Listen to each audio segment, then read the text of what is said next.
KTTI, and other charitable organizations in your will or trust. Gifts to nonprofit organizations in your estate planning can help continue your connection to the causes that are important to you. For information, call us at 877-838-5292.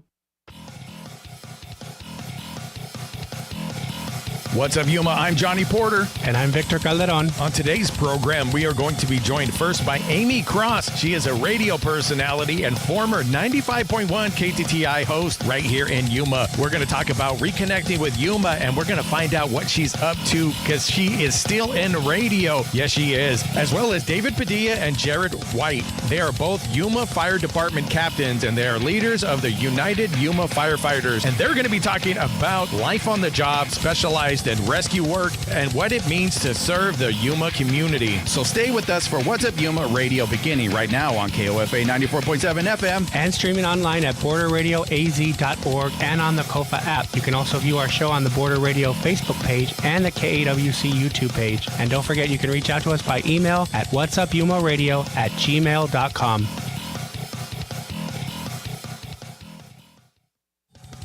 Chili from Philly. Nick Papagiorgio from Yuma. Johnny Show!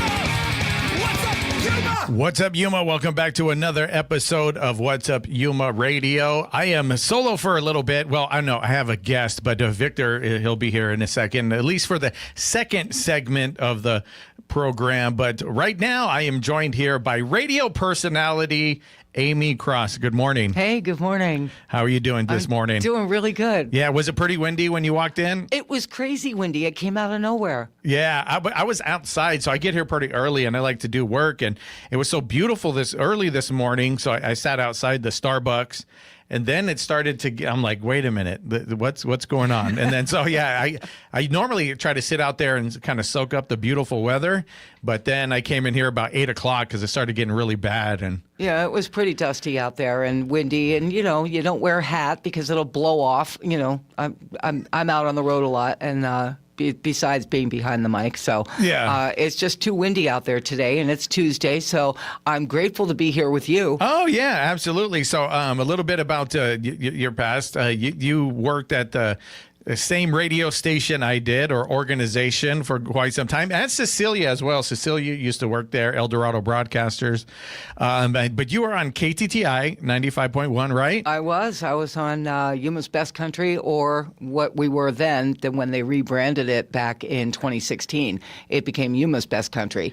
Yeah. Was it also the Kitty Country? Did they ever say that when you were there? Because that was pretty old. Actually, the old listeners used to say, "Oh, you work for Kitty Country." But Kitty Country, they tried to get away from that because it wasn't anymore. But I mean, it is what it is. Yeah, when people grow up with it. Yeah, people grow up with it. They have their memories of it, and yeah, for sure. Because I've heard that now. I don't listen. I've never listened to country. I'm not a country. I guess, what do I say, connoisseur, but I do remember people saying Kitty Country a lot, so I didn't know if that was a part when you were there. But a lot of listeners would say that, but yeah. I mean, they tried to break free from it, but it is what it is. I mean, everybody has their favorite. They remember.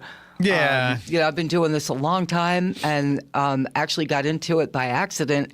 Yeah, we're going to get into that in a second. We're going to do that. I also found out off air that the position I had, you had that same position over there, that you were the marketing, they called it marketing director at the time. What they call it? Promotions director. Promotions director. Okay. Because when I got it, it was marketing and promotions manager or something like that. They changed this title or whatever. Yeah, they gave you more work to do. They gave me more. That's what she knows radio, ladies and gentlemen. She understands that. Yes, exactly. That's what they did. They gave me more work, more to do.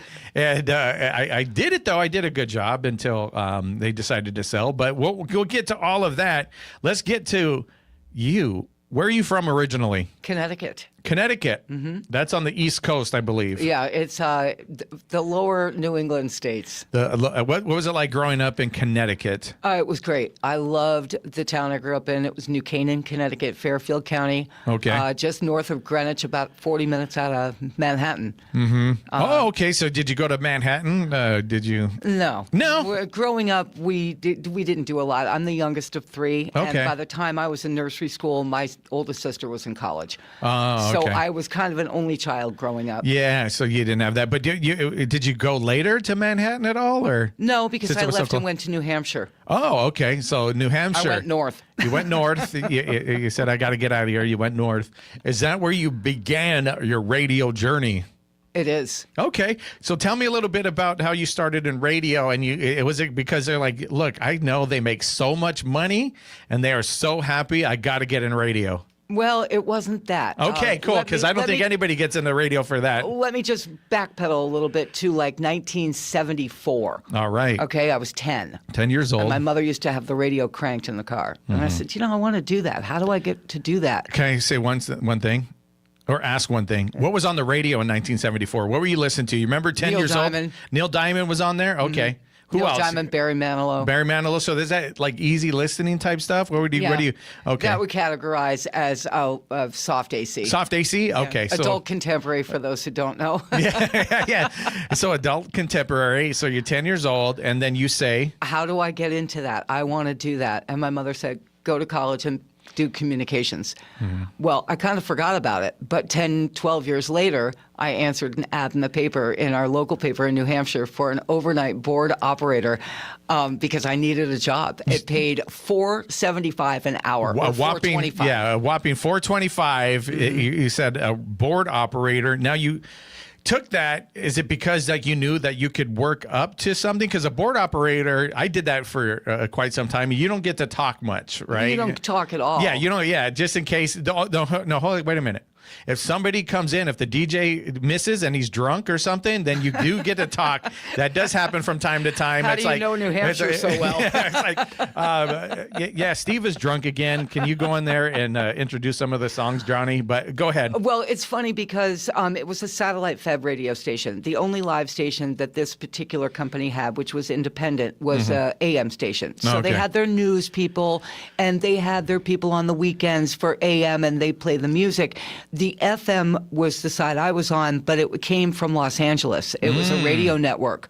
So it was satellite fed in. So what I was responsible for was building what looked like an 8-track for commercials to plug into their machine. And they're called carts, right? Yes. Carts. That's a radio I didn't term. want to say cart because nobody knows. Nobody knows what it is. Yeah, you could be. It's like, no, that's a made up word that people are thinking. But no, they're called carts. Right. And so we would build commercials to plug into the machines for the next day. So my shift was 6 p.m. or 7 p.m. to 6 a.m. 3 days a week, 1 week, and then 4 days a week the next. And I split that with somebody else who I'm still friends with on Facebook. Oh, very cool. So you're doing that. You don't get to talk, but you're building these cards. If you want to know what they are, what they look like, Google them, because I didn't know what they were until Tony D, one of my the vice president over there at El Dorado, he kind of told me about them. But so you're building cards. So how does it happen that you actually get to crack a mic? Well, I didn't crack a mic. But I'm saying eventually. I'm talking. They said, well, if you want to be on air, you're going to have to move to a bigger market and do something there and then come back and see us. Well, about 2 years later, I did. 1988, I moved back to Southern Connecticut and went on that very same station that my mother used to listen to. No way. Yes, and I did weekends there. It was 1350 WNLK. Wow, that very station your mom would listen to. Yep. So in my background, radios are important to me. Again, my mom would turn that on the weekends, and that's clean. That's when my mom would get it clean, and it was the station here. It's Z93 now, but back in the day it was called KJOK. KJOK is what it was, 93.1, and it was Huey Lewis in the news and Tears for Fears, you're stuff a lot like that. younger than me. I am younger than you, but not younger than most listening. But yeah, so that's who played on the radio. So I would listen to that, and I loved it. My dad on the radio side was more the political talk, Rush Limbaugh type of stuff, and so that's where I got my love for radio. But so you got to go to be on the same station that you listened to as a little girl and said, how do I do this? Yes. What was that like? It was incredibly great because the program director loved me. And I did it for about a year, weekends, and then couldn't afford Connecticut anymore, so I decided I was moving back up to New Hampshire and went back on that very same station, which had been sold, and they split, but they put me on afternoons. Oh, afternoons. Now, is this on the FM side again? And so is it still a satellite feed? No, it wasn't. It was completely live. Completely live. Yeah. So you went from the one that your mom was listening to, and then Connecticut, you said it's too much for a radio personality. Absolutely. So you moved, and then you got to that station that you were building carts in. Yes, and they had already split and sold, and they were in a different location. But it wasn't even at the same location. It wasn't even the same location. It was just a different town. It was the Lakes region, so it moved from one end of the lake to the next. It's about 40 miles. So what was it like when you got there? Like, did you already have your groove down? Did you know? No, I was really green. Yeah. Really green. Wasn't quite sure what I was doing, and would knock carts over and, Yeah. the movie Private Parts. Yes. That yeah. So you're in there, and what was the format? Was it AC over there? It was a hot AC. Hot AC. But we're talking, though, like Tiffany. Yeah, tell everybody what hot AC is versus AC. Well, hot AC is like a Tiffany or a Rick Astley. Yeah. Barry Manilow is more your soft AC. Yeah. Yeah, okay. So, yeah, if you're, in that day and time, you kind of get the difference between the two. And everything was day parted, too. Oh, okay. So we couldn't have something, even the commercials were day parted. You couldn't run a Bud Light commercial or something like at 10 a.m. on a Sunday morning. If it's too spicy, too saucy, you can't do it. Speaking of which, happy Cinco de Mayo. Oh, yeah, happy Cinco de Mayo. Yeah, what you're doing later. So you're there, you're still green. Like, do you start to get your footing there, though? Not at that station. No, not at that station. No. You're so honest. Actually went to a college, Plymouth State College, Plymouth, New Hampshire, and worked at a local radio station there that had nothing to do with the college. But it was called Magic Hits 100. Magic Hits 100. The GM took me away and put me on middays 10 to 2. 10 to 2, okay. And then he put me on 10 to 3. And then he put me on 9 to 3. He was trying to figure out, like, where you were good fit at? Like, what's that? We had a lot of listeners, the college and everything, so they wanted me on 6 hours a day. So I did Monday through Friday. Yeah. And I would also go in and do overnights on the weekend just to get more of a groove. So, when I started, they started me in overnights, right? So that's where you start to kind of work out some of the kinks, and it's a little less daunting, right? Well, overnight. I haven't always done. I did overnights when I moved from New Hampshire. I wasn't going through another winter. I stayed there a year, and I moved to Myrtle Beach, South Carolina. I did overnights there for 2 years. Yeah. 11 p.m. to 9 a.m. Yeah, and you're doing it live, right? It was live. Yeah, you're live in there doing that. So then you said it wasn't until you got to the college station that had nothing to do with the college. You got there and you started to get your rhythm. Like, what does that look like, or how does that feel? You're starting to get more comfortable? More comfortable talking one-on-one like I'm talking to you now. Like, I don't, if you're listening out there, hi. Hey. But you can't teach somebody how to do it. No. You just got to do it.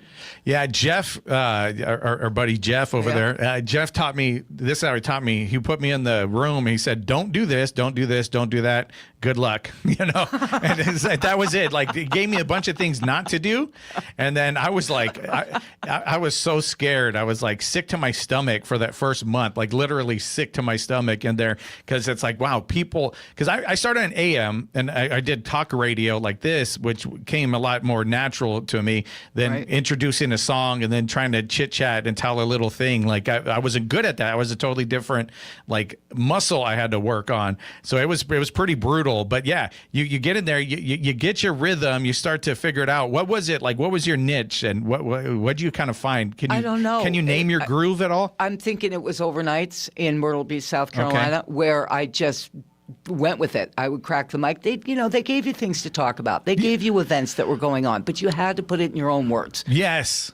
Yes, that's very critical. You can't sound like, there's the news reporters for a reason, and they read things with a certain cadence, right? But you can't do that as an FM jock, right? That's you don't want to sound like like you're reading something. You want to sound as natural as possible, and kind of relate it to your life somehow, right? Like find that little thing. I had I don't know, you never met him. I assume Michael Gallagher. He was on KTTI with me and 100.9, and he was a natural on that. You could give him a something off of the news, hand him a paper, and he would just like automatically relate it to his life, and you could turn the mic on like seconds after him reading it, and he'll have a whole story about it. But unfortunately, when the big conglomerates came in, they didn't want you to talk about anything to relate it to your life. They wanted it. If you think you're talking fast, you're not talking fast enough.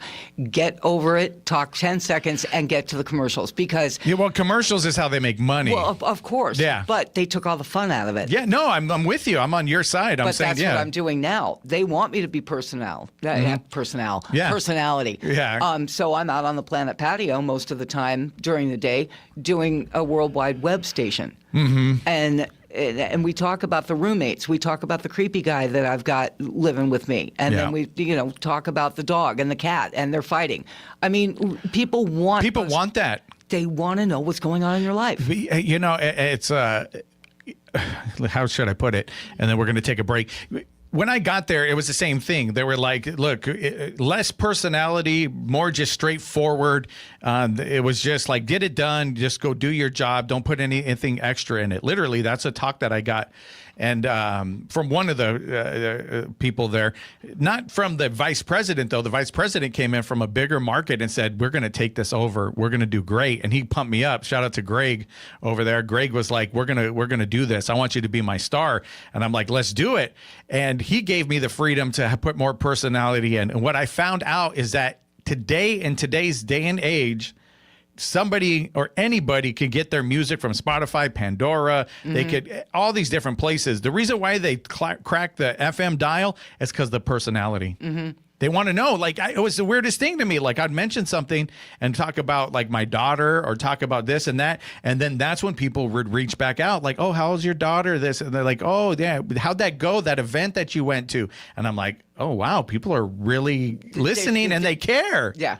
And so then we ended up, before they sold the stations, 100.9 went from the 4th in the market to number 2 because we gave it that strategy and we empowered all the jocks over there to talk more about local stuff, their lives and everything. And it really worked. Where the consultant who lived in Nashville, it was like, no, that doesn't work anymore. Knock it off. Don't do it. Don't do it. And I was like, well, you're going to have to fire me because I'm going to do it because I know my town. I'm from Yuma and it's going to work. But you would say it's the same thing. You find that people like when you get personal. You want to know what's going on in somebody's life. I mean, they tune in because they want to be, they feel like they already know you. They feel like it. They do. That's what I'm doing now. It was, again, that was another strange thing. I would be at Albertsons at 6 a.m. I'd walk out and then people were like, hey, John. And I'm like, and I got used to doing this. I used to be saying, hey, do I know you? I'm sorry. Like, no, I listened onto this and blah, blah, blah. And they got, Were you door dashing? No. Yeah. We'll get to that in a bit. But we are going to take a break. Victor is here. I see over here. But we're going to take a break real quick and we'll get him in here. You're listening to What's Up Yuma Radio right here on 94.7 KOFA Border Radio.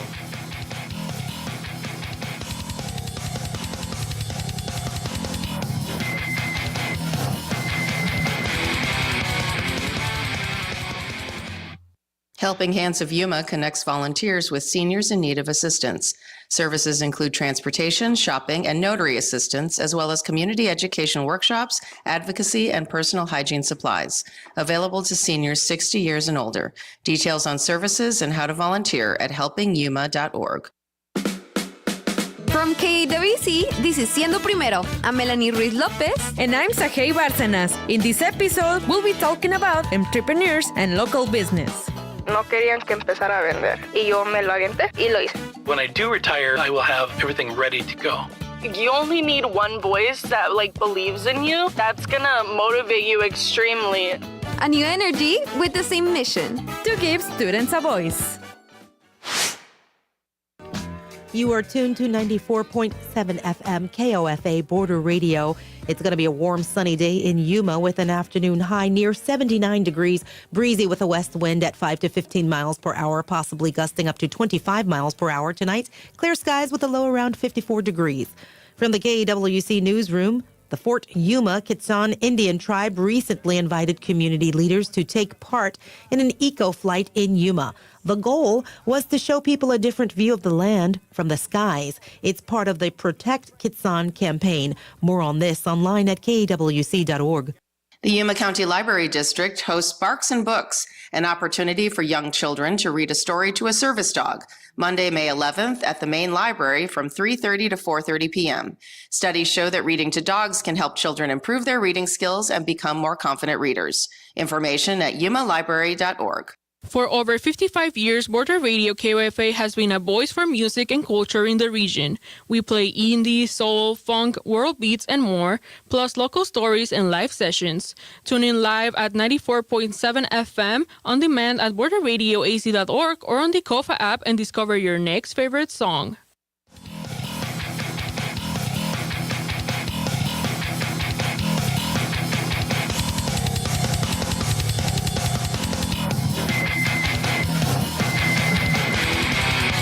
What's up, Yuma? Welcome back to What's Up, Yuma Radio. Victor is in his house now. I'm here. Yes. Thank you for having me. And we'll back to our guest, and we can chat more in a second. No, I just want to say I love your jacket. You always come in. You're like, it's Cinco de Mayo, so you got the Mexican flag there. I just love it. Yesterday was Star Wars Day. You had the Star Wars on, so it's great. I love it. We can talk more about it in a little bit. We will. Okay. But yeah, let's get to Amy. So Amy, you mentioned DoorDash. I'll just say, so originally that's how I met you. Yes. In radio, you typically have to have multiple jobs. Multiple. Yeah, and so I was doing that DoorDash stuff, and that's where I met you at your place over in Del Sol. Or Mesa del Sol. Yeah, Mm-hmm. Mesa del Sol.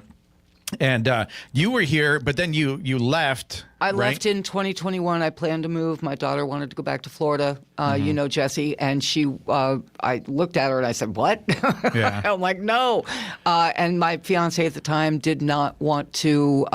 He wanted to move to Yuma, but he wouldn't have liked the summer. So I said, "Why don't I just go back to Florida?" Yeah. He said, "You don't like it there." I said, "Yeah, but you'll be there. It'll be great." Yeah, you said 4 hurricanes, and you're back to Yuma. But I just want to say, so how did you end up at KTTI before we get too further? I was in Phoenix working for a station that was based out of Wickenburg. Their studios were on Bell Road in Phoenix, and I wanted to move forward, and I didn't really like living in Metro. So I had contacted Yuma when I was on the East Coast maybe a year prior, and they were still looking for someone. So they said, "How do we get you out here?" I said, "Pay for the move." Yeah. Okay. Yeah. And that was El Dorado at the time. It was still okay. It was still El Dorado. It was El Dorado. Yeah. El Dorado. And I was under Mike Pitts, general manager. Okay. Jeff Edwards, of course. Yep. Misty. Misty was there. A lot of great salespeople. We had Cindy. We had.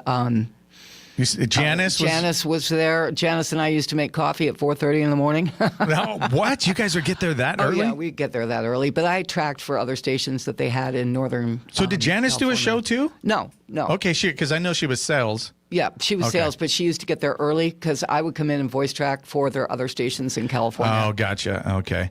So you're there. What were your thoughts when you ended up at the Yuma? You said you didn't want to live in a... I love Yuma. Yeah. I was on the fence about moving here, but it was a great job. I thought it was great. I got to know the community. I absolutely love it here. It doesn't rain, so to speak. I mean, it's dry. Yeah. My hair stays straight. You're talking about it's not too humid. You're right. It's, but when it does get humid, it gets humid. Yeah. And you learn to do things differently. Summertime, you learn to do things later in the afternoon other than being out in the heat of the day.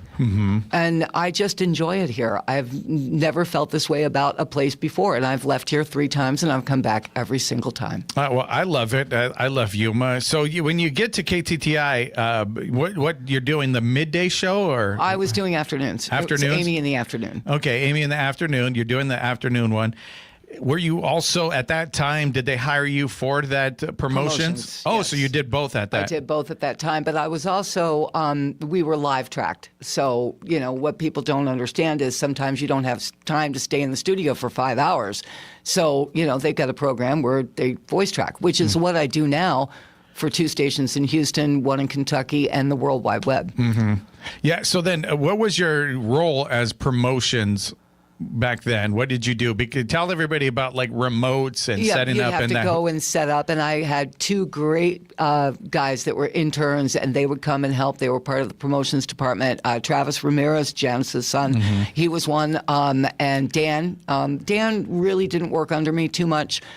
Because he was doing other things. He was here at the college. But Travis was a great guy. He would go and he would set things up and say, no, I got it. I got this. I got this. And we would sit there with the wheel and we would broadcast. And, we would do a lot of grand openings. I did a lot of food cities. Live remotes were just the thing. And they were still the thing 12 years ago. And then, that's when you show up in the KTTI van, you pull out the pop-up, get the stickers out, you spin the wheel, you can win prizes. And that's how people knew that there was, like you said, a new business in town, a grand opening, there's something special that you want to get in. So you would go over there and broadcast live. That was a lot of fun. Any favorite memories of the broadcasting live at any places here? I really enjoyed doing the Tamale Festival in Somerton. Oh yeah, I enjoyed doing that. That was my gig for 3 years in a row. 3 years you got to do it. Yeah. Oh wow, that was one of my favorites. That would be my favorite too. The only thing I didn't get to broadcast from there, but I did because of El Dorado. I was a judge of the Tamale Festival. Yeah, so I was a judge one year, and the only thing I got to say about that is that when they got to us, though, they were cold. Nobody wants a cold tamale. Cold tamales, they have a bunch of vendors, so you would think they would get fresh. Products. And so it was like 1 year when somebody took over. It's like the person that normally didn't do it. It was that year. And what happened was they were like, I'm so sorry. This is my first year. And so they were sitting there for a while and the person didn't know what was going on. And so I'm like, I don't know how to judge these now. Like everybody, we were just sitting there like, you're like, well, they're all cold. Yeah, they're cold. Like we can't tell. But and the person again that would come in, I'm so sorry. I'm sorry. But we went through it and I got to eat tamales, so that was cool. Well, how did you judge it then if it was cold? Yeah, it's just the spice. We just had we we ate it, but it was the spice. Like to me, like I don't want the ones with raisins in them. I don't think that was so. That was like a low on that judging list. Everyone has their favorites. I don't like the ones that have olives, and a lot of them have olives. But see, I love the ones with olives. But that was the thing. So, but anyway, so that was your favorite, the Tamale Festival. Absolutely, you got to do that. And how long were you at El Dorado? 3.5 years. 3.5 years. And did you get to work with Jay Walker? No, Jay was gone before. Jay was already gone. Oh, okay. Jay was gone. It was Chef Edwards, Misty. Okay. We were the 3 on the side building. There wasn't really anybody else there besides sales. We went through a few general managers. Yeah. Well, I think as long as they've been there, I think the longest somebody stayed there is like a year or a year. I was under Mike Pitts, and then we had Ira, and then we had Bob Valonis. Bob Valonis. He was great to work with. I loved working with Bob. Oh, you love Bob, huh? I loved working with Bob. Bob was great. And Star. I miss Star. She was great. And Star, and then we had Debbie. She was at the front desk. She may have been gone by the time you got there. Yeah, I don't remember Debbie. I know Star, but so you're there, you're doing it, and now you're doing something. You said voice tracking, which you could be at multiple places while being in one place. Right. Tell everybody a little bit about that and those stations that you're on. After my fiance passed away in June of 2022, I had to find something else to do to cover my bills. So I took up voice tracking gigs. I've got 2 stations in Houston that are live. But they bring me in to track for, I do 7 days a week for them. Wow. For 2 stations. And, it pays pretty decent. I mean, it's not great, but, it's what I love to do. It's a passion. So then I have one in Kentucky. It's a rock station. They love me there. I've been doing that one for 2.5 years. And then I picked up a network, which was just a startup with 1 station. We now have 24 platforms. Wow, you were on the cutting floor of that. So what was that like? I'm still there. I'm on the Classic Rock Planet. We play 56 minutes of music an hour. We do have personalities. Some of our stations don't. But if you mentioned Spotify, 24 stations at Thasis.com, THASIS.com. There's 24. You can get the app directly from the website, and there's no charge for it. And you've got your country, you've got your Motown, you've got all kinds of great stations, retro radio, if you like the old stuff, going back into the 70s, right? And then a lot of people here, I mean, the market has changed a lot. Yes, definitely. The market changed here a lot with KTTI's gone, So the 100.9's gone. The average age here is younger than it used to be. So we're looking at people who like the classic rock in the 80s. Yeah. So I'm more of an 80s guy, right? That's like I said, when my mom would turn on the station, it was Tears for Fears and Hall & Oates, stuff like that. That's why I tag you in some of my posts. Yeah. That's my jam. But so you're saying you went to this and you were on the ground floor, and what was it like? They just continued to find more radio personalities? Yeah, we have 38 employees, and we all own a part of it. Okay, and everybody gets to be a part. So how do you make money if it's free? Well, we haven't gone public yet. Oh, okay. But that's it's a network of stations, and they won't hire anybody that's not been in the business. You have to have some sort of knowledge. Yeah. And of course, they supplied me with my computer. They supplied me with my microphone. Really? Oh, yeah. Oh, very cool. So now I have 4 mics, kind of like your studio. Yeah. So you have your little home studio and everything set up? Actually, I do it on the Planet Patio. I call it the Planet Patio. I'm usually outside broadcasting. Yeah, if I won't give away where she lives. We don't have the mob of people there. Sure. But she sent me the video where the river that was pouring down Avenue B. Yes. Yeah, so she sent me some video of that. So I don't live there. I just happened to be there with a roommate that was trying to get to find her phone. So you were just there with a friend. Okay. I'm in the foothills. Oh, you're in the foothills. But yeah, you sent me that video of that flow, and I was very grateful of that. Well, and that was crazy because I'm like, I have to take a video of this. This is insane. And I was there right when it happened. I think it was like 4 a.m., but I was there at like 7. Oh, wow. But nobody knew. And then there was cars going around it. I'm like, geez, please don't do that. Yeah, I saw some cars got stuck in that or whatever, or fell into a sinkhole or something. That was pretty closed for 2 weeks, wasn't it? Was it? I have no idea. I don't travel that way that much. No, I don't either. Yeah. But yeah, so people can still find you. You're still on the radio. I am. You plan on being there for a while doing it? Absolutely. Yeah. I am never You love it? up. I'm never giving it up. I mean, if you love what you do, you never work a day in your life. Yeah, that's true. That's true. So thank you so much for coming on. It's cool that I ran into you years ago doing that, like I said, the DoorDash delivering food. And then so it's cool. And I'm glad you're still in radio. And I love radio. I love what I do here. Same thing. And I just want to continue to see it be strong. And I think, again, going back to what we said, it's about personalities. Absolutely. And people want to get to know about people. And that's who we are as humans. And we love each other. We care about it. We want to know, right? Humans. We're humans. We're humans here. Yes, we are. And with that, it's time to take a break. We'll be back with some gentlemen. I think they're captains from the Yuma Fire Department. We're going to do that right after this. You're listening to What's Up Yuma Radio right here on 94.7 KOFA Border Radio. You're the best. Oh, yeah. You're the best. We're going to do this again. We're going to do this again. Yeah, let's do it. Yeah, let's do it again. Bobbing to the new beats heard around the world, or relaxing to the tunes of memory lane. We are your non-commercial source of music. Run by volunteer hosts. This is KOFA Border Radio, 94.7 FM, 1320 AM, on the KOFA app, or at borderradioaz.org. Yuma Territorial Prison hosts Paranormal Hotspots Night in Prison, Saturday, May 9th from 9 p.m. to 2 a.m. Guests will experience an after-hours paranormal investigation inside the century-old cell block where history and mysteries collide. Space is limited. Details and information at yumaprison.org/events.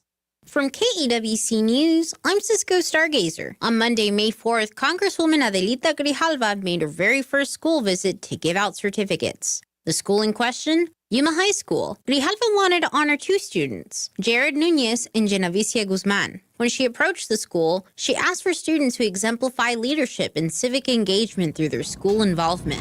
Some of these students are juggling a lot more than what's on the surface. And so the fact that they're able to still give so much back to their school and their community here says a lot about their leadership. So I'm glad to acknowledge it.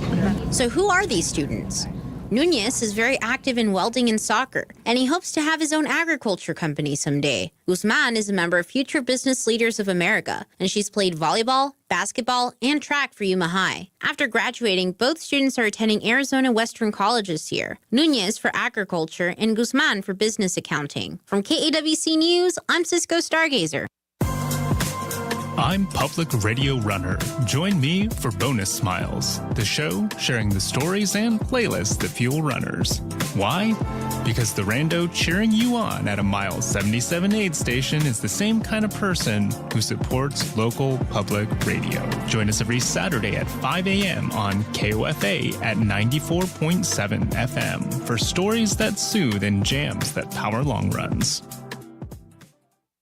The Yuma branch of the Boys and Girls Club hosts an indoor summer camp for grades K through 12 with full-day programs that offer hands-on activities, exercise, and friendship in a screen-free environment. Meals and snacks included. Registration is now open. Details at yuma.bgcaz.org. Hey, I'm Jay with Mixtape, the radio show all about sharing music, bringing you songs from the days, cassette tapes, and before the time of online. This week's episode of Mixtape, Album Closers. We'll listen to the different ways artists decide to close their albums. Not just the last song, but a way to leave the listener with a feeling they've been taken on a musical journey. We'll hear songs by No Doubt, Thompson Twins, B-52s, and Living Color. Join me Thursday nights at 7 p.m. on Kofa Border Radio 94.7 FM or on the Kofa app. I use KTTI almost on a daily basis in my car. It's the background for chores around my house. And I go to the website and look for stories that are of interest, and I listen to podcasts.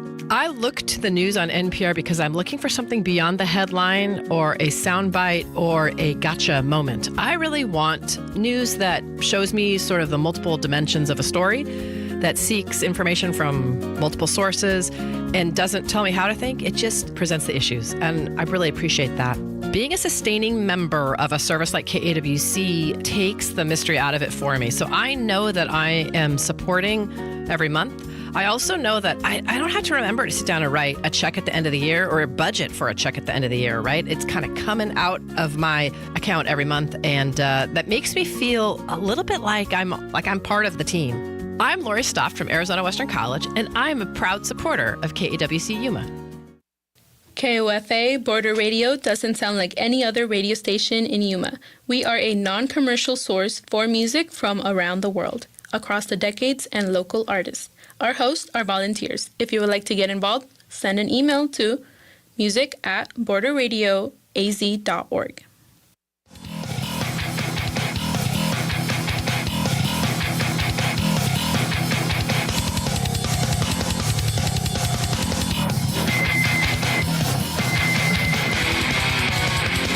What's up, Yuma? Welcome back to What's Up, Yuma Radio.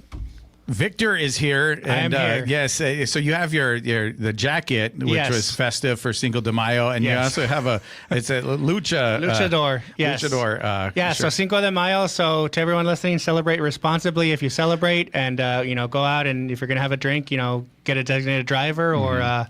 Get a ride share or something, or have someone pick you up so that you're not, being visited by our next guest. Yeah, right. You don't want them to show up because normally they show up to the accidents. Right. And that's never good. So drink responsibly, as they say in one of those commercials. If you celebrate, yeah. If you do, I think that's what Cinco de Mayo is, right? Like it's just. It's like Mexican St. Patrick's Day, right? Right. That's what it is. It's like Mexican St. Patrick's Day. Yeah. Real quickly, it's not Mexican Independence Day. That's September 16th, but it's celebrating the Battle of Puebla, and there's a whole history to it if people want to look online. Yeah, they could Google it to get the rest of it. Yeah. But without further ado, let me get this right. We're here with David and Jared, right? Did I get that right? Yep.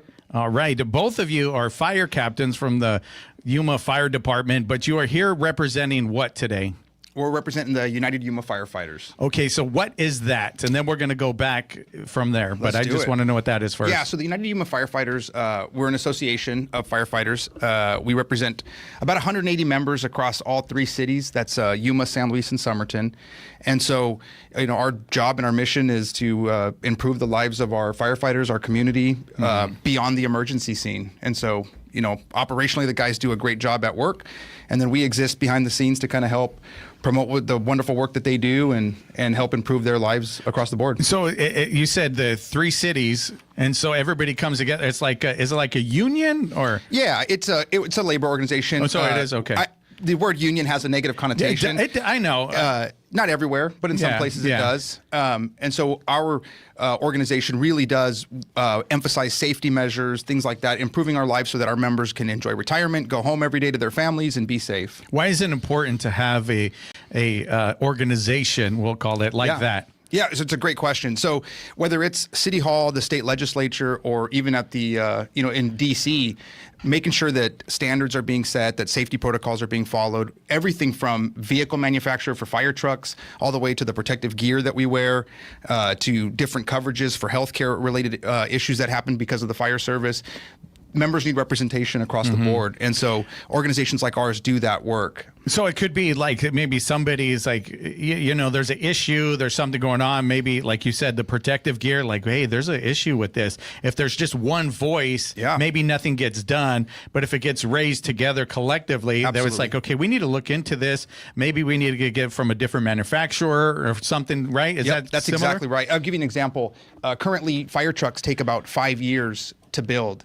This is a huge impact on fire departments across the nation. And so the International Association of Firefighters, went to Congress and really raised this issue and said, what's happening here? What are the supply chain problems? Fire departments aren't able to get fire trucks, and it's stagnating growth for organizations across the nation. And so thankfully we have a voice like that across the entire nation to represent those things that otherwise would just kind of fall to the wayside or people wouldn't even realize. Yeah, absolutely. So you're both captains, so that means you're in different departments? Is that how it works? No, so the Yuma Fire Department has 8 or 7 stations currently, and so every station has a captain. Yep. Okay, that's how it works. So every station that has a captain. And so what station are you at? I work out of Station 3, which is 24th Street and Arizona Avenue. We call it the Night Train. Okay, that's our busy house. Yeah, is it really? Oh yeah, it's our busiest station in the Yuma Fire Department. Why is that, dude? It's the center of Yuma. It overlaps with other areas. Population density there is really high, but we average about 4,700 calls every year. For context, anything over 3,000 is considered busy. 3,500 calls is an average of 10 per day. We're running 4,700 calls out of that fire station. And how about you, Jared? I'm at Fire Station 5 off of Airby and the freeway. Okay. And we're the special operations station, so we specialize in technical rescue and our hazardous materials response. Okay. So just down the way from where we are right now. Okay. So what does that mean?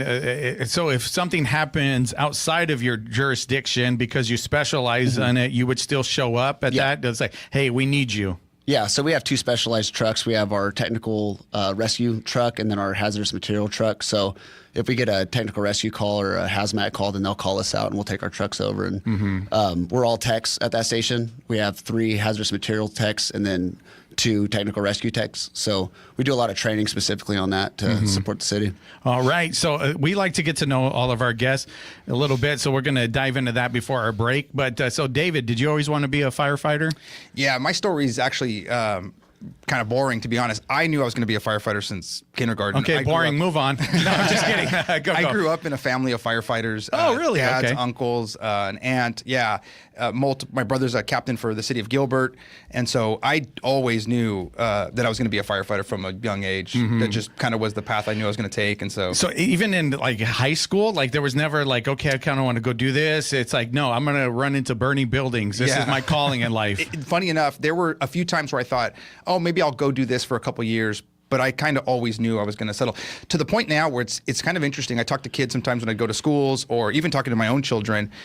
it's foreign to me that they don't know what they want to do, because just for me, it was always so obvious. This is what I was going to do. I grew up going to fire stations with my dad and my uncles and everything else. And so very lucky. I got out of high school, spent a year kind of messing around, but then immediately went to the fire academy and EMT class. All right. What about you, Jared? Yeah, I actually owe it to my mom. I think she saw that I wasn't cut out for college in high school. So she was like, you should go be a fireman. And I was like, all right, well, I guess I'll give that a shot. And then. So it was just, okay, that's even more boring. Spice it up. No, I'm just kidding. No, I'm joking. No. I'm joking. Shout out to Mom. That's awesome. How long have each of you been with the Yuma Fire Department? So I've been with the Yuma Fire Department 13 years. And then I worked for Rural Metro for quite a few years before that. And I spent some time at the Proving Grounds Fire Department at YPG. And Jared, how about yourself? Yeah, I've been with the city for 11 years. I worked briefly part-time at Rural Metro and Somerton Fire, but tried to get on with the city. So did you go immediately to become a firefighter after Mom said, son? No. I actually was kind of wild when I was young. Okay. So I didn't think that I'd be cut out for it right away. So I waited a few years and then worked construction, did some odd stuff. But yeah, just to make sure all that was kind of behind you. Yeah. And they didn't find out. We won't talk about it on here. Don't worry. No, that's all right. Good. It's okay. Had to make sure I could stay out of trouble long enough to get it, but it makes sense. So both of you, it sounds like you had from birth and then you later on in life. So when you get in and you suit up, what was that like the first day? Yeah, it's interesting. So you go to, like I came out to AWC here and I took my classes here. Arizona Western College still has wonderful courses, EMT, firefighter, paramedic. And so you really get your first taste of it in the academy.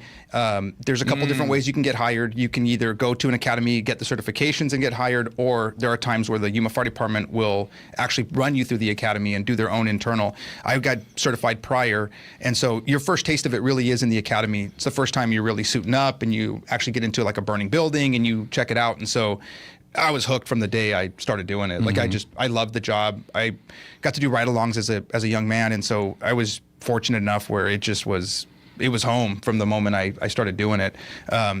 It's not always everybody's story, right? Some people get to check it out in the academy and realize, it's not for me. Maybe not. It's fairly common. Or they run a call on the EMS side that's, something that's difficult, like a pediatric call or something like that, and they go, no, I couldn't do it. But how about you, Jared? Yeah, I actually had my first fire, my very first 24-hour shift. Wow. And I was like, all right, this is all I ever want to do. So it was exciting for you, adrenaline. You went in and you got to be the hero. What was it? Well, I wouldn't say hero, but it was like 2 o'clock in the morning. We had a fully involved commercial fire down in Somerton, and it was just the most exciting thing I've ever done. So I've been chasing that ever since.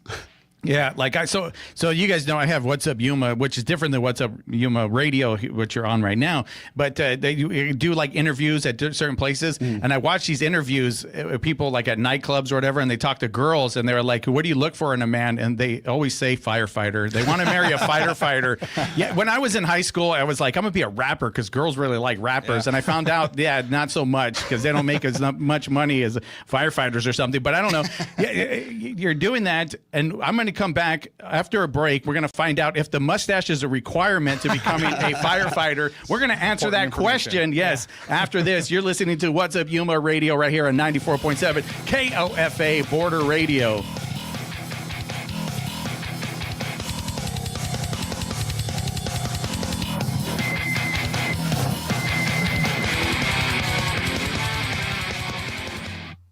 This is folk singer Michael Jonathan. Join us as we celebrate the music of the front porch with Southern Legacy, a legacy bluegrass band featuring Ron Block from Allison Krauss and Union Station, plus an amazing Wood Songs kid. All of this and more on this week's broadcast of the Wood Songs Old Time Radio Hour.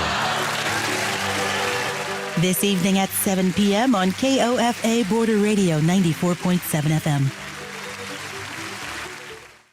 Well below normal temperatures expected today as afternoon highs are just under 80 degrees in Yuma, Parker, and Quartzsite. We expect it to be breezy with winds out of the west at 5 to 15 miles per hour with possible gusts up to 25 miles per hour in Yuma and Quartzsite. Tonight, clear skies with a low around 54 degrees. KAWC invites you to Spirited Discussions, Looking Back, Looking Forward at 5 p.m. Tuesday, May 12th at the Black Box Theater in downtown Yuma. Help us thank Dave Reek ahead of his retirement as Alexandra Rangel hosts a live conversation on 20 years of leadership and what lies ahead. More at kawc.org.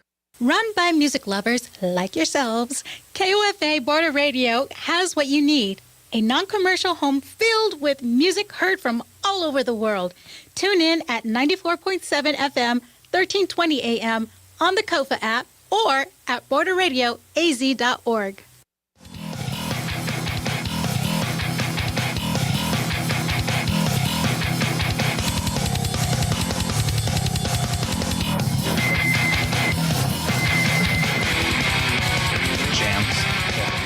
What's up, Yuma? Welcome back to What's Up, Yuma Radio. We are here with Jared and David talking about the Yuma Fire Department and the Yuma Firefighters United. What? Say it one more time. United Yuma Firefighters. United Yuma Firefighters. That's there we right. go. All right, so I know we got some important stuff to get to talk about, especially right now in the season. So we wanted to ask you about a couple things. The department has a new chief, all right? Yes. So Dusty Fields just retired. Tell us about the new chief. Yeah, Chief Lauser is now the fire chief. We're excited for where Chief Lauser is going to take the department. Every time you get a new leader of an organization like ours, it's always interesting to see where they're going to go and the things that they want to lead us to.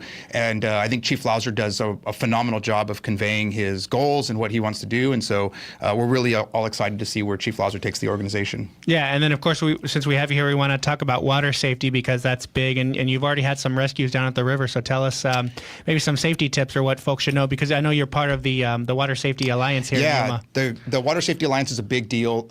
We kind of helped get that thing going originally, and so it's done a phenomenal job. Shout out to the entire Greater Yuma Water Safety Alliance team because they're really the ones putting in all the hours in advertising, getting that message out. But yeah, the Yuma Fire Department's already responded a few times to the river this year, and so I think people don't realize that the river is powerful, it's relentless, it's predictable, but it doesn't stop. And so moving water is very different than a static swimming pool. And so like everything else, our community needs to be safe. They have to understand their limitations. It's not uncommon for people to get swept down by the current. And so this summer, if you're out enjoying the Yuma Beach or any of the Colorado River, please be safe, be careful, have life vests, follow those 5 layers of safety to make sure that people are enjoying that part of the community safely, because it can be dangerous. Mm-hmm. And I know to have the right equipment to do this. Do you guys have it? Like the boats, everything that needs to go out and do that? Because I also know making sure our firefighters, like you said, are taken care of with the right equipment. You guys are fully stacked with that? Yeah, the Yuma Fire Department has a boat. They are in the process of getting new jet skis and some other new equipment. Oh, okay. But they're at Station 1, which is off of Gist Parkway or 3rd Street, that hosts the complement of water equipment so they can respond down to wetlands, get boats and jet skis on the water to be able to go get people out of the river if there's ever an emergency. So, yeah, thankfully they have all the equipment they need. All right. And another thing we wanted to talk about is a calendar. I've been made aware of this from one of my clients, that you guys have a calendar. Tell me about this calendar and how this came to be and what it goes to support. Yeah, because you guys are giggling. Are you guys in it? Are you like flexing in it, like oiled up? And we'll see. I have a very important role in this calendar, which is behind the camera. David's flexing right now. Behind the camera. Jared, go ahead. Jump in there. Yeah, I mean, we're really doing it just to support firefighter fitness and wellness. So it's going to benefit our charity. We have a charity that goes directly back to our members, and we do a lot of community outreach with it too. So we're going to get some guys together, make a calendar. It was kind of a joke for a long time. A lot of people always ask us if we're going to do it. Finally, we're like, yeah, why not? It's a thing, though, right? It's a thing. It's out there, I don't own any, but I've seen them, right? I've seen the idea of firefighters. It's like that movie Chuck and Larry, right? Where they did like some kind of silly one, but that's an Adam Sandler movie, so it's not, that's not quite that, but But so it was a kind of a little bit of a joke, but then who said we're going to do this? Was that Ryan that you introduced me to? So we have a charity director and we have a membership services director. And so membership services is responsible for taking care of our members if they get sick. And so every year our charity fund and our membership services both come together and we try to raise money so that we have money in the charity so that we can donate things like Catholic Community Services or any of our local nonprofits that need assistance. We try to donate every year. And so this had been a joke for a long time. How could we raise some money? This came up. And so the idea of the calendar was kind of born. And this year that money will go into the charity pot along with membership services. Some of it will help members that are sick or diagnosed with cancer, as well as being able to cut a piece of that also to give back to our community and try to do as much good as we can. Very great. So how do you pick the months? Who gets what month? months, and who are the 12 guys? That's the battle right now. Yeah, no, tell me. I want insight into this. What is it like? Are people arguing? Are people doing extra push-ups? Who has the biggest mustache? So what is the criteria? And I'm asking you, Jared. Yeah, I don't exactly know how we're going to do that yet. I called July just because it's my birthday. That's cool. Right on. Yeah, I think guys will just pick, and then we'll just tell them. I think if they get in, they'll probably just be happy to get on. So it's a fight right now. They get told what month they are, but you get to pick. Huh? But yeah, we have a lot of guys trying out for it and really working on it. So yeah, there's probably tryouts. That's how many people were interested in actually being a part of it. They're going to have to send in headshots, and we're going to have to rate them. It's gotten that out of hand. Oh, wow. So hold on. So do you know the number? How many firefighters there are? Well, we have 180 members across all 3 departments. Not 180 members are calendar ready. Yeah. We have 180 members. Yeah. And so, do you know, like, give me a ballpark? I honestly think the last time I talked to Ryan, it was about 30 people said they were interested. About 30 people. Yeah. So I'm sure we're going to have months with multiple people. Multiple guys. Yeah. For sure. Okay. It's like, you get to share that month. For fun stuff for Christmas. I want to ask you something. We'll take a step back and we'll go back to the calendar and charity work. But I know retention and recruitment is always a big thing for the departments. And you say you work with, when I've talked to your department in Somerton and San Luis, right? There's this mutual aid, right, relationship that you have because if someone gets called to, like in San Luis, to the border for some reason, maybe not so much now, but you have a partnership where you will go out to a call in Somerton or San Luis. Just talk about what it's been like, recently in terms of hiring and keeping people here in Yuma County. Yeah, thankfully, we've done a really good job. The fire department has done a really good job of really getting after the recruitment and retention stuff, and so better advertisements. We had really good numbers in this last hiring process, but you're right, we do have an automatic mutual aid system, and so thankfully we've been doing a really good job of being able to retain our people in Yuma. The fire department's a little bit different than, let's say, law enforcement. Law enforcement can lateral or move to other departments a little bit easier than the fire department can, or firefighters can. But thankfully, we've done a really good job of really getting out there and recruiting. We really like when we can hire without certifications, because it really opens up the candidate pool. Anybody can apply, and then we'll train you to be a firefighter, and we get really good numbers with that. In terms of automatic mutual aid, so there's a system that exists where if we get a big fire in Yuma, there's only so many resources that we have. And so thankfully we can rely on Somerton and San Luis to kind of help us. And same thing in reverse. San Luis has a big fire, Somerton has a big fire. We'll send units down there to kind of help them out. And so thankfully we have mutual aid with basically every fire department in the Yuma County area. And we all really try to do a good job of helping each other and provide resources when needed. There are times, whether it's the river burning, or a few years ago we had that big fire on Avenue C. And so we saw where we brought trucks in from San Luis, Imperial County, rural Metro, and so the fire department has a really good relationship with other entities and agencies in the area to really be able to kind of mitigate these emergencies when they happen. And are they all kind of trained similarly? So when they get on the scene, everybody knows what to do, play their role, and how does that work? Great question. So for the most part, yes, everybody is trained. There is some differences.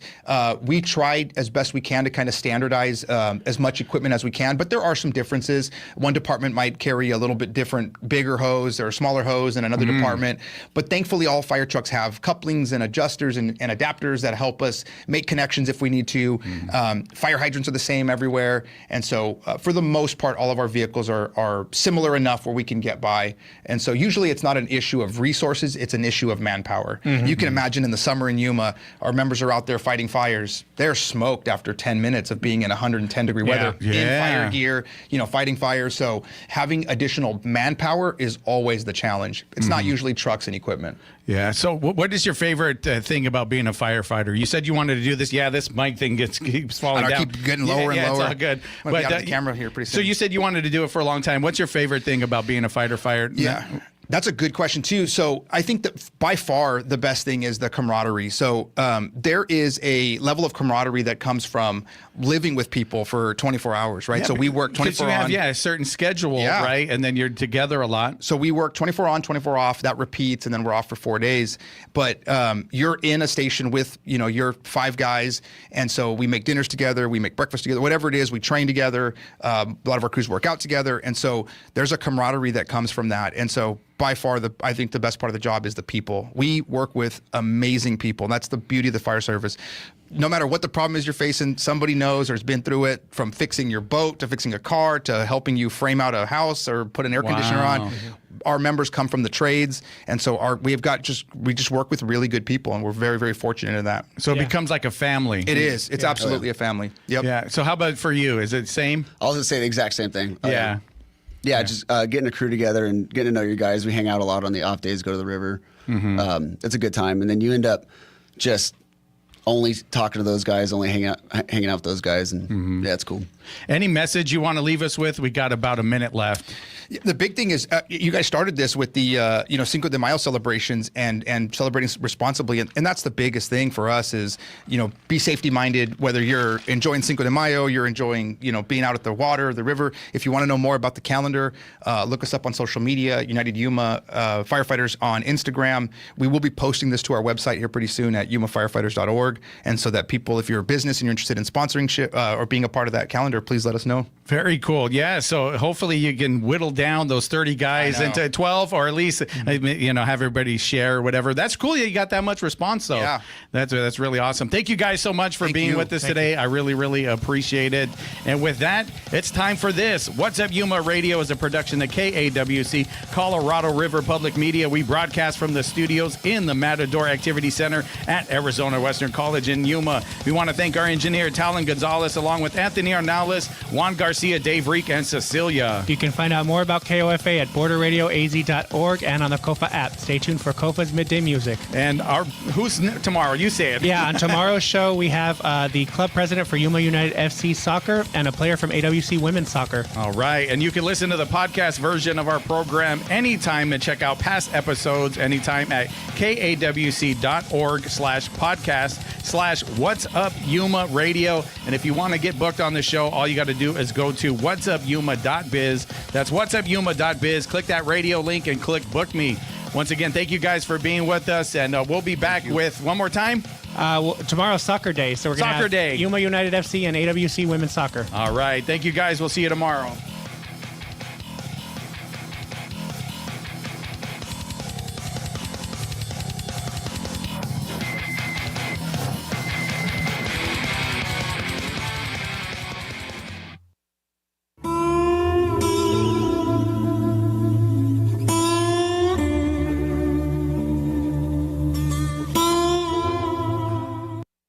This is Border Radio, KOFA Yuma. We can be heard on a radio.